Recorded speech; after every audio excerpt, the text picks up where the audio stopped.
Fluid-Aire has been partnered with the Technology and Manufacturing Association for years, assisting with the fourth utility, which is compressed air.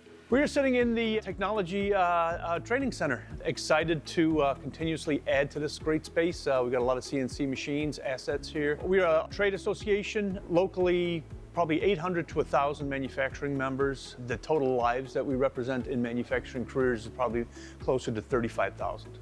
As the TMA has grown and they've added more equipment, the need has obviously increased for air. So we just thought with the expansion and also with growth in assets, CNC machines, is it time to look at something different? This last time we were asked to come out, there was momentary lapses in air pressure, leading them to believe that a higher horsepower machine may be needed. We'll come out and do data logging to understand what the machine's doing. We ran the data logging for a week, and in this case, the TMA was not using all the air. In fact, it turned out to be the piping system and the hoses that are feeding the milling machines. You guys came in, did a fantastic job on a needs analysis and told us that no, the machine is actually, the compressed air is running absolutely perfectly. Doing data logging actually saved the TMA quite a bit of money. There's no need to buy a new machine. Addressing some of those piping inefficiencies got them right back to where they needed to be.